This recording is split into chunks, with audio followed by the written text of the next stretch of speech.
Liga aí. Ligou? Mas é pra ligar onde? Na verdade, é claro. Ah, tem que ser ligado na verdade. Ligado na verdade.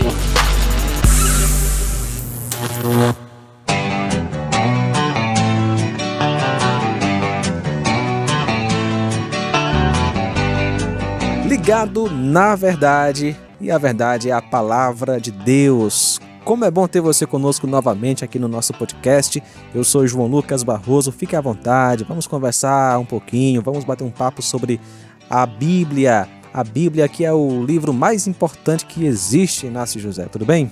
Isso aí, João, graças a Deus, mais uma vez por aqui, né? Hoje estamos aí conversando com o Luiz Saião? querido... Conversando com o Luiz Saião, não é, né? Não. Mas estamos aí com um... Deixa eu só explicar, é porque aqui na rádio nós temos um programa, né, chamado Conversando com o Luiz Saião. Quando a gente fala conversando, eu já lembro, com o Luiz Saião. É verdade. Mas a gente está conversando com o pastor Isaac, lá de Sobral, o pastor Isaac Salles, da Igreja Comunidade Cristã, Comunidade Esperança das Nações. Tá certo, pastor? Isso, é isso mesmo. Pois Comunidade então, Esperança das Nações. Agradecemos aí a presença do pastor, né, pastor Isaac. Que já é de casa, já passou por já aqui várias vezes. Tem contribuído, né, e tem atendido tantas vezes os nossos pedidos, e agradecemos muito, né, por mais uma vez você estar por aqui para estar compartilhando um pouco da palavra de Deus com a gente e com o pessoal que vai estar acompanhando esse podcast. É uma honra, é um prazer estar aqui com vocês. Sempre que for possível, eu estarei por aqui servindo. Tamo junto, no Ligado na Verdade. Beleza, o tema de hoje tem a ver com temor de Deus. Na verdade, a pergunta é: o que é o temor do Senhor? Muito se fala em temer a Deus, temor do Senhor, mas, biblicamente, pastor Isaac Salles, o que é, de fato, o temor do Senhor? Será que significa que eu devo ficar a todo tempo com medo do castigo de Deus? É medo, é pavor de Deus? O que é o temor do Senhor, pastor Isaac? Eu creio que essa pergunta seria interessante a gente começar pela o que não significa temor a Deus, né? Pronto. Porque talvez a confusão maior que exista é justamente pela palavra temor indicar essa ideia de medo, né? No nosso entendimento aqui, do nosso português e tudo mais. Mas, assim, em termos bíblicos, em termos do contexto bíblico, das expressões que aparecem na Bíblia, temor ao Senhor, isso não vai significar um medo paralisante. A gente já começa por aí. Como se Deus fosse aquele tirano imprevisível que está simplesmente esperando ali para atacar, e a gente precisa ter esse temor, esse medo que paralisa, que aterroriza e que nos afasta de Deus. Não é isso que a Bíblia nos ensina, né? Não é um tipo de medo que nos leva a ficar longe de Deus, mas muito pelo contrário. O temor na Bíblia, e aí já entrando aqui na resposta positiva, né, tem a ver com nos conduzir em arrependimento e em adoração e em compromisso de obediência, né, de um compromisso de fé, de busca por um Deus que é todo-poderoso, é grandioso, e reconhecendo essa majestade dele, obviamente a gente vai num compromisso de obediência reverente, né, respeitoso, em amor, sabendo que ele é um Deus poderoso e grande e que nós não somos, nós somos pecadores e merecedores de condenação. Então, assim, resumindo, o significado de temor, né, para começar assim, depois a gente pode trabalhar em alguns textos aqui para ver alguns exemplos e tudo mais, mas o significado de temor seria, então, uma espécie de reverência em obediência que nos conduz a Deus, que nos conduz e nos leva a amar a Deus e a buscar ter um compromisso de fé com Ele. Agora, essa reverência que você fala, a gente mesmo pode, digamos assim, produzi-la, né? A partir de hoje eu vou ser de Deus. Eu tenho forças para ter essa intimidade com Deus. Pronto, assim, naturalmente, a Bíblia vai nos mostrar que todos nós não temos esse coração desejoso por Deus, né? Naturalmente, a gente quer viver a nossa própria maneira, naturalmente, nós somos escravos dos nossos desejos e nós somos mestres em construir falsos deuses, e não adorar e não buscar o Deus verdadeiro. E aqui eu lembro até de uma passagem muito clara que fala a respeito do temor e também pode trazer algum tipo de informação a respeito dessa tua pergunta, né? Se a gente pode chegar até Deus, naturalmente não. é a passagem de Isaías, no capítulo 6, a visão ali do profeta diante do templo ali, ele vê a glória de Deus de uma maneira assim, manifesta de modo muito majestoso, né? De modo que ele descreve que a glória de Deus preenche todo o templo e ele vê o Senhor assentado no alto e sublime trono e os anjos ao redor dele cantando e louvando, né? E a reação de Isaías é muito interessante, porque ele diz assim: ai de mim, estou perdido, porque os meus olhos viram a Deus, eu que sou um homem de lábios impuros e habito no meio de um povo de impuros lábios. Né? A reação de Isaías ali é uma reação de temor. Mas percebam, não é um temor que quer afastar Deus. Ele sabe da sua real condição de pecador e que ele está diante ali de um Deus que é santo, que é majestoso, que não tem comunhão com o que é pecado. Mas, ao mesmo tempo, o que acontece ali? Deus purifica Isaías.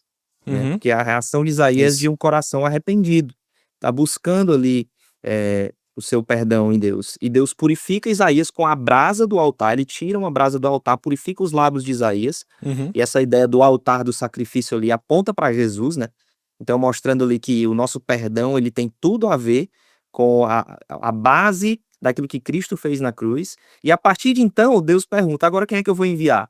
E Isaías, então, ali agora já purificado diante de Deus, mesmo ainda com temor, mas aquilo não o afasta de Deus. Ele sabe que agora Deus o transformou, ele pode se achegar a Deus, e ele agora quer servir a Deus, ele quer ser usado por Deus. Ele diz: Senhor, envia-me a mim, estou aqui, me envia, né? Ou seja, respondendo essa tua pergunta e linkando aí com a ideia do temor, né? O temor verdadeiro, ele sempre vem acompanhado de um coração arrependido e de um coração que está disposto a crer em Deus e se aproximar de Deus e não se afastar de Deus. Mas a gente sabe que isso não é por nossa força, né? E isso não vem naturalmente de nós. A gente depende da purificação que vem de Deus, que é com base no sangue e no sacrifício de Jesus Cristo, né? É uma coisa muito interessante, né? Se eu já ouvi alguém comentar assim que uma definição que também pode ser dada para a questão do temor do Senhor é que seria um santo respeito para com Deus, né? E o exemplo que o senhor trouxe de Isaías, ele tem consciência de si mesmo e da grandiosidade de Deus. O que gera esse temor nele é justamente contemplar a Deus. E linkando assim um pouco com a ideia de um autor muito conhecido, que é o C.S. Lewis, nas Crônicas de Nárnia, tem um episódio agora que eu não vou saber exatamente qual é, mas que a Lucy, a menorzinha, ela se encontra com o Aslan e fala assim: nossa, como você tá grande, né? Aí Aslan falou assim: eu não mudei nada, só que agora você me conhece melhor. Então, tem essa conexão de conhecer a Deus. Nós vamos começando a entender a grandiosidade de Deus, a nossa pequenez, e isso vai gerando, como gerou em Isaías, esse santo respeito, esse temor que nos leva a viver para Deus, até essa reação de viver para Deus de fato e para a glória dele, né? Muito bem. Perfeito, é isso mesmo, né? Eu lembro muito dos discípulos diante de Jesus, né? Já que olhando agora para o Novo Testamento, diante dos milagres de Jesus, diante daquele milagre na tempestade, no barco, onde Jesus controla os elementos da natureza e os discípulos ficam chocados e admirados. Quem é esse que até o vento e o mar lhe obedecem? E Pedro depois diz: olha, eu sou homem pecador, não tenho nem dignidade e honra para estar aqui do teu lado, né? Tudo isso são reações de pessoas que estão entendendo ali de alguma forma a majestade, a glória, a santidade de Deus e ao mesmo tempo olhando para si, né? Ou seja, o temor é um exercício de olhar duplo, é um olhar para a glória de Deus e um olhar para dentro de nós, para a nossa pecaminosidade, e entender que isso aí não tem como conciliar a não ser por meio da cruz de Jesus. Muito bem, é isso mesmo. Quando a gente crer que Jesus morreu na cruz, somos feitos filhos de Deus, ele é o nosso Pai Celestial agora, né? E a gente lembra justamente da relação de um filho, né, com seu pai. Uma criança, quando está crescendo, né, ela vai tendo cada vez mais intimidade com seu pai, conhecendo ele, sabe que o seu pai é um amigão, é o seu auxílio, sua força, mas também é alguém que ela deve respeitar e deve obedecer, né? Eu acho que esse exemplo é muito bom. Existe essa relação de amor e por amar o pai, ela deve obedecer a ele. Perfeito, e eu acho que essa relação essa ilustração, né, da relação do pai com o filho, ela demonstra muito bem isso, né? Porque, assim, talvez quando os filhos são menores, né, e eu tenho 2 filhas aqui, uma de 4, outra de 2 anos, e eu sei bem o que é isso, às vezes a obediência delas e o temor delas é mais porque talvez elas saibam que vão ser castigadas, ou vão ter uma punição, vão sofrer uma disciplina, né? Mas à medida que as filhas vão crescendo e vão convivendo cada vez mais com você, esse relacionamento vai estreitando, elas vão entendendo, né, o amor do pai de maneira melhor. E quando elas simplesmente viram adultas, o que é que ainda faz uma filha obedecer e honrar o seu pai? Ela sabe que ela não vai mais ser colocada no cantinho da disciplina com 20 e 30 anos de idade, né? Ela sabe. Mas por que ela continua honrando o pai? Porque agora ela entende de uma maneira muito mais perfeita, né? Ela teve um relacionamento de intimidade ali com o pai e cresceu, e ela percebe o amor do pai, a graça do pai, o cuidado do pai, e ela continua honrando o pai, mesmo entendendo que ela não vai ali sofrer uma disciplina como ela sofria quando era menor, né? Agora, eu tenho uma pergunta. Por que nós devemos ter esse respeito, ter esse temor ao Senhor? O que nos leva a isso? Pronto, se eu entendi bem a pergunta, eu responderia o seguinte. 2 motivos. Deus, ele é o criador do universo. Então, só aí ele já tem o direito de posse e tudo é dele, né? Inclusive as nossas vidas. Mas ele não é só o criador, como se tivesse feito e abandonado. Ele é o rei. Ele governa. E por isso nós devemos obediência. Toda a criação deve obediência. É por isso que o nosso pecado, ele de alguma maneira, ele demanda uma justiça e uma punição. Porque o mundo, ele não está entregue. O mundo, ele tem um rei. O universo tem um rei, né? A criação tem um rei. Então, quando nós pecamos, nós estamos ali transgredindo a lei desse rei. O nosso pecado demanda ser punido. E Deus, ele envia o seu Filho Jesus Cristo para receber essa punição em nosso lugar, para poder receber a condenação que nós merecíamos, né?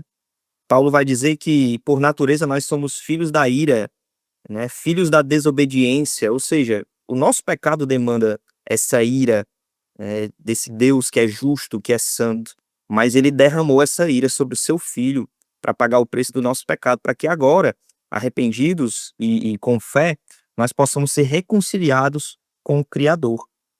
Então, assim como um filho deve honra e obediência ao seu pai, porque o seu pai o colocou no mundo, né, e cuida dele, Deus é o nosso Criador, né? Ele é o Rei do Universo, e quando nós passamos a crer em Jesus, ele se torna o nosso Pai também. Então tem essas 3 instâncias aí, Criador, Rei e Pai, né? Muito bem, estamos chegando ao final. Quero apenas mencionar que não tem nada místico para você adquirir para aumentar sua intimidade com Deus, né? Como a gente sempre ensina aos nossos filhos, né? Deus fala com a gente através da sua palavra, a Bíblia. Nós falamos com Deus através da oração. Pronto, você não precisa ter uma experiência assim diferente. É isso mesmo. Leia a Bíblia, coloque em prática, ore, né? E claro que a gente vai dentro, né, dessa questão da leitura bíblica, tem a comunhão com os irmãos, enfim. Mas podemos focar nessas 2 verdades, ler a Bíblia e orar constantemente. E até acrescento, né, que ambos esses caminhos, tanto para falar quanto para ouvir o Senhor, só são possíveis e viáveis por meio do Senhor Jesus Cristo, né? Do sacrifício dele na cruz, da sua morte e ressurreição. Então, se você ainda não creu em Cristo e quer ter essa intimidade, quer contemplar a Deus e também quer ter essa viva esperança de um dia vê-lo no céu e poder contemplar a glória de Deus também e estar junto do seu Criador, então creia em Cristo e receba o Senhor como Senhor e Salvador de sua vida. Muito bem. Pastor Isaac, foi bom tê-lo conosco, viu? Muito obrigado por participar. O tempo passa correndo, mas foi o suficiente para passar o recado, né?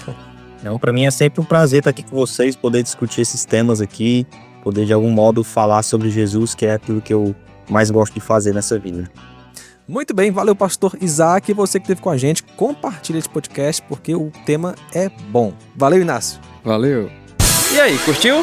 Podcast Ligado na Verdade é uma produção da Rádio Ceará FM 102,7.